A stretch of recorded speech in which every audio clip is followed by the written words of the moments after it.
This is a continuation of the 1.4 notes from class today.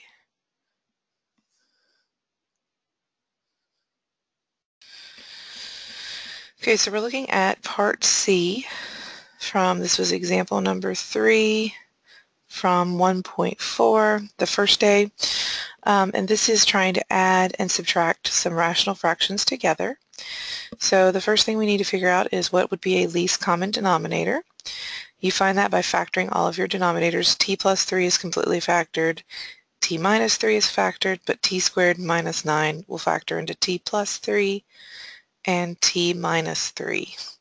So it looks like my LCD is I need a t plus 3 and a t minus 3. Be careful with t's. They sometimes look like plus signs, so try to make your t's a little curvy. So the first fraction is missing the t minus 3, so I'm going to use red to distinguish that I'm multiplying top and bottom of this fraction by t minus 3. My middle fraction has a missing t plus 3. So again, I'll use the red to distinguish that I'm multiplying top and bottom by that. The last fraction is fine. In factored form, it already has t plus 3 and t minus 3. So now we just have to work out our tops. So you distribute, this is t times t and t times negative 3. So my top will be t squared minus 3t. And then this is a positive 4t and a positive times t, and then a positive 4t times 3. So that would be plus 4t squared, and then plus 12t. And then you'd have your minus 18. And all of that now is over 1, t plus 3, t minus 3. Okay, so our next job is to try to see if we can combine any like terms on top. So t squared plus 4t squared is 5t squared. Negative 3t and positive 12t would be positive 9t. And then we have our minus 18 all over t plus 3, t minus 3. Now you do need to check to see if this trinomial factors. So I'm going to do some scratch work up here. I have 5t squared plus 9t minus 18. To do factor by grouping, you multiply 5 times negative 18, which gives you negative 90. Factors of negative 90 are 1 and 90, 2 and 45, 3 and 30. Does 4 go into it evenly? We have to check. I don't believe so, but we'll double check. No. Does 5 go into it? Of course. 5 times 18. We need to check numbers between 5 and 18. Does 6 go into 90 evenly? 6 and 15. And if you get to a pair that works, you can stop. Because this is a negative 90, we need different signs. And we would look like it would be negative 6 and positive 15, because that subtracts to 9. So this actually is going to factor. So I would put I'm probably going to write the 15t first and the minus 6t second. So then I would pull out, by factor by grouping, I would pull out a 5t out of the first pair. That would leave me with t plus 3. Pull a negative 6 out of the second pair. That would also leave me with t plus 3. So it looks like this top of this fraction does actually factor. And it's a good thing we checked, because you get a 5t minus 6 from the parts that are in front of each parentheses, and you get a t plus 3. And the t plus 3 on top now cancels with the t plus 3 on bottom. So if we had not factored our numerator, we would have missed that. So for part C, the final answer is 5t minus 6 over t minus 3. So it is important to always check for factoring. And you cannot cancel the t's, you can't cancel the 3's and the 6's, because this is adding or subtracting, which means you can't cancel just parts. Okay, so I skipped a couple of the complex fractions, part B and part C. Part B, if you're using the technique we showed you in class, you would find an LCD of all the little fractions, which looks like the biggest things are s squared and r squared. That should get rid of everything. So we rewrite this with each little fraction. That looks like an 8. Each little fraction will have the LCD of this little fraction group times it. So r squared s squared plus s over r times r squared s squared. And then we have r squared s squared times r squared over s squared times r squared s squared minus s squared over r squared times r squared s squared. Okay, the reason for doing the LCD of all the little fractions is that this should cancel out parts here.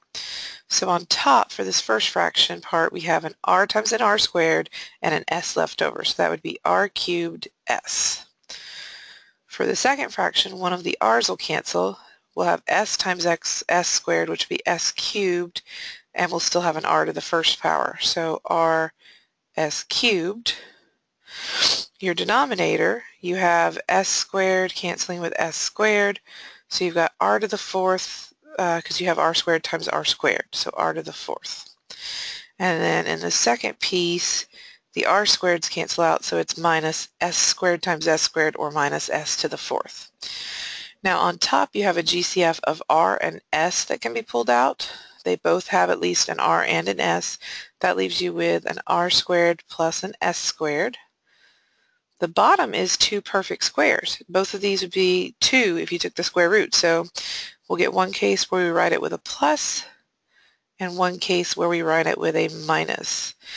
This will then cancel out. Now if you want to go again, this is also still perfect squares, so that would be r plus s and r minus s. So if you need to be completely factored, you would want to factor that perfect square group in the denominator again. It doesn't want me to circle it. So that is how you do B part. So rs over r plus s, r minus s. Then we had C, which in class we kind of set this one up. We talked about it. Has these negative exponents. So we want to turn, you can't just move them to the bottom and move these to the top. The reason is there's this subtraction sign right there. So if you have adding or subtracting in either the top or the bottom, you have to create little fractions. So you just create a denominator on top for that y squared to move into. And the same thing for the x squared. So that's me taking care of the negative, is creating that little denominator. And on the bottom you have one big fraction where they're both in the denominator because there's no adding or subtracting between these. So my LCD here would be x squared y squared. So I multiply each piece by that. So x squared y squared minus 1 over x squared times x squared y squared over 1 over x squared y squared times x squared y squared. Now the cool thing is the bottom in this one's completely canceled out, so you just have a 1, so you're really just dealing with the numerator now. And the y squareds cancel in the first one. The x squareds cancel in the second one. So our final answer is x squared minus y squared. Now if they don't require you to factor that, you could leave it like that. There's nothing to cancel with the bottom anyways, but you could also write x plus y, x minus y, if you want it to be in a factored format. Okay, so that deals with the complex rational expressions. And then the last example I needed to do from this set of notes was the second part of what I called the big factoring problems.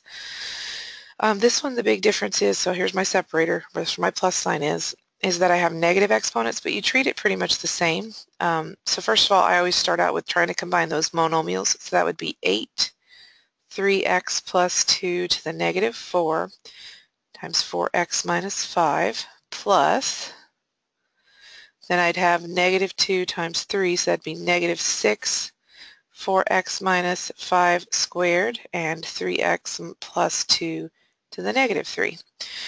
You always pull out the smaller power because that's what they're going to have in common. So first of all, look at 8 and negative 6. What do they have in common? Well, I would say they both are divisible by 2, so my GCF is definitely going to have a 2 out front. I'm going to go ahead and do the 4x minus 5s. Those are positive exponents. So this one's a 1 and this one's a 2, so they have 1 in common. The negatives, though, you want to pull out the smaller negative power. So in this scenario, that would be negative 4.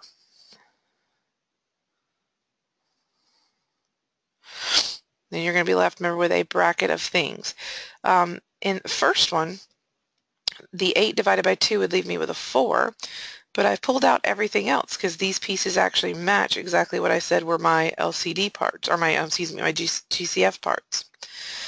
Negative 6 divided by 2 would be negative 3, but then we'd also still have a 4x minus 5. And here's a little trick. If you ever pull out, it looks like more negatives than you have, remember this is a smaller number, so you need to do subtraction here.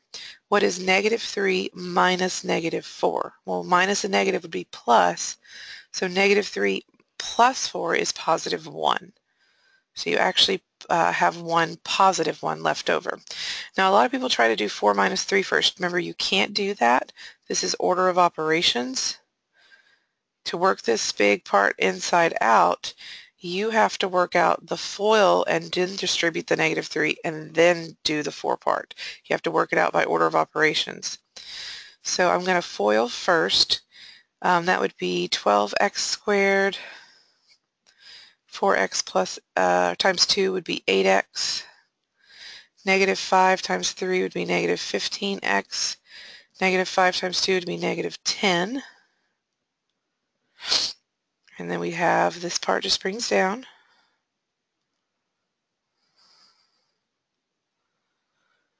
Inside here, I would go ahead and combine those.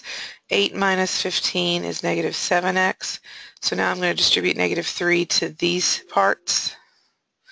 So I would distribute negative 3 to 12 would be negative 36x squared. Negative 3 times negative 7x would be positive 21x. Negative 3 times negative 10 would be positive 30. And then so my final answer is to combine obviously those like terms in here, and anything that has a negative exponent needs to move to the bottom. So I'll have a 2 and a 4x minus 5 on top. I'll have this on top once I've figured out what it is. It looks like it's negative 36x squared plus 21x. And then 30 plus 4 would be 34. And then the only thing in the denominator is this 3x plus 2. And once it's moved, it's now a positive 4 as the exponent. So this would be my final answer on this one. And that completes this set of notes.